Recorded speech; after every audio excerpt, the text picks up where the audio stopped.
Just before lockdown on the 16th of April, I managed to get hold of one of Margaret Blackie's books. This one is The Grace of Forgiveness. And once I started reading it during lockdown, I thought it's a very appropriate book for people to have right now. And I wanted to find out more from Mags about it. So I've contacted her. And here she is. Hello, Mags. Hi, Bonnie. Mags, thank you very much for getting your book to me. Before we talk about your book, can you tell me a little bit more about yourself? Sure. So I, probably unexpected for somebody who writes about forgiveness, I'm actually a chemistry lecturer, but I've got a very strong interest in spirituality.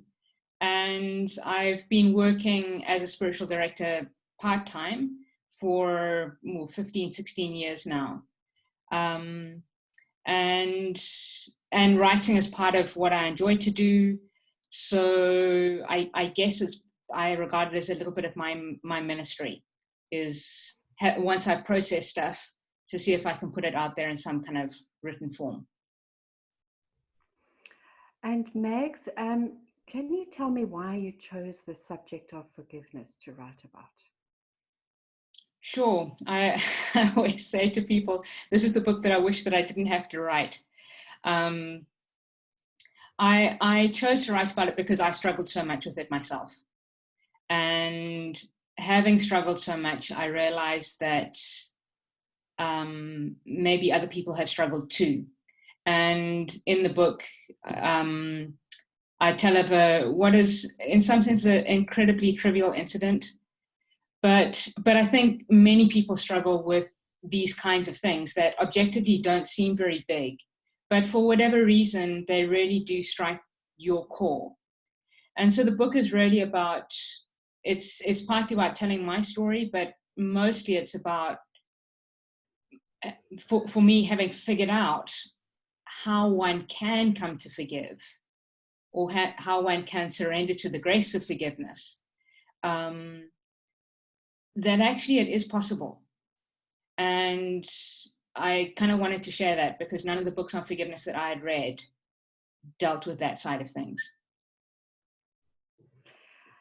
Mags, from the moment I started reading your book, it's a book that's very dense, and immediately I wanted to get into the book, but it's not a fast reading book. It has to be read slowly, but I couldn't wait to get into it because, as you say, forgiveness is a very big issue in all our lives. And so when I eventually got to chapter 2, I started thinking I need to talk to Mags and ask her what she thinks about um, the little bits of forgiveness that we have to do every day, particularly in lockdown, when people are locked down together, irritating each other, going through an enormous ups and downs in emotions.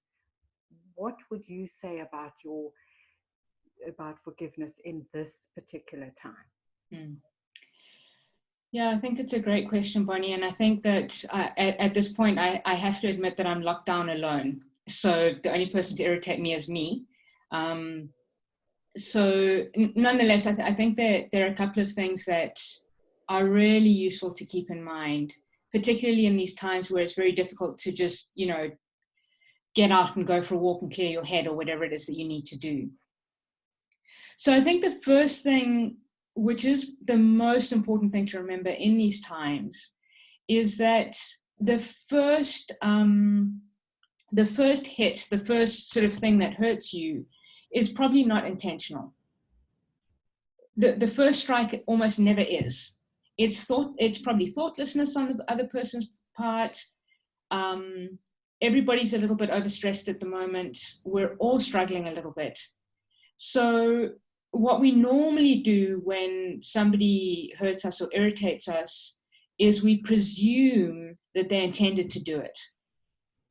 So simply taking a step back, taking a deep breath, And either, letting it go, or perhaps more importantly, saying, I actually, I'm struggling a little bit with what you just did. Can you tell me why you did it?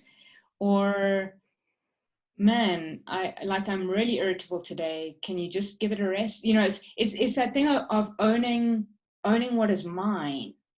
Yeah. Well, seeing as you saying that you're alone, I'm in lockdown with my older brother. There's 16 months between us.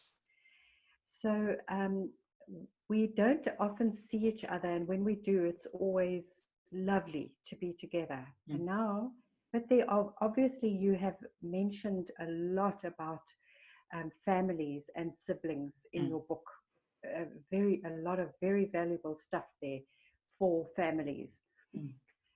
And while I was reading it, I thought about my own relationship with my brother. And because we're in lockdown, we're pressing each other's buttons.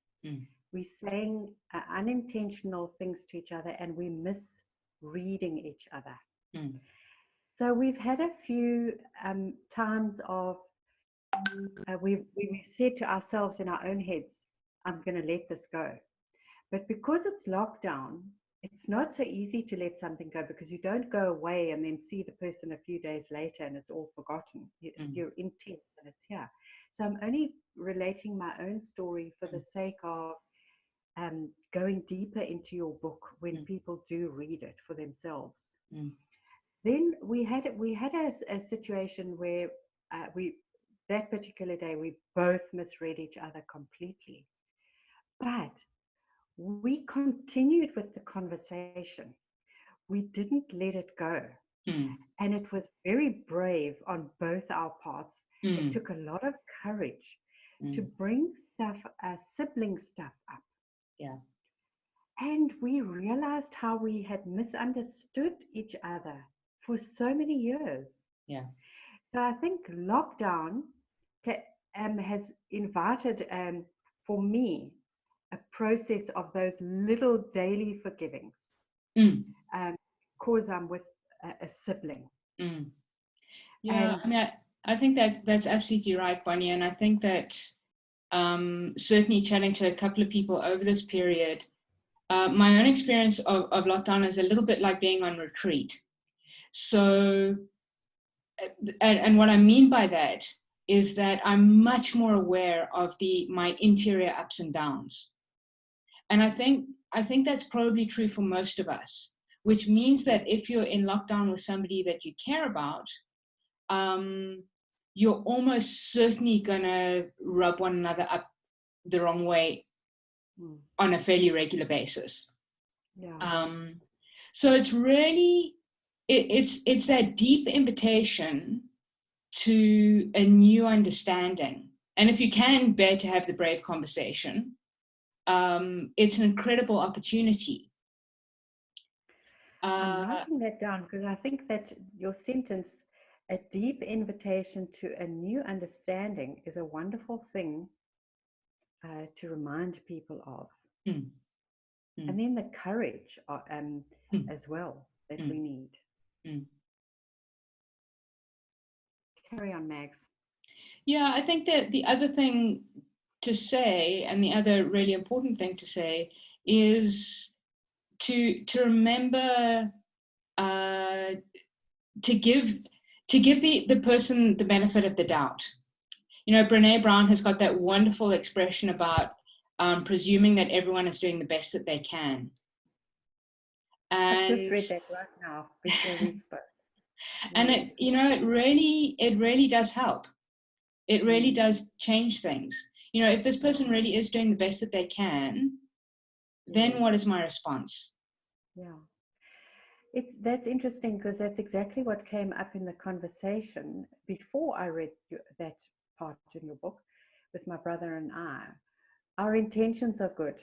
Each person's inside intention is good. Absolutely. It's not bad. It's not to do harm. Yeah. It's not to be nasty. Yeah.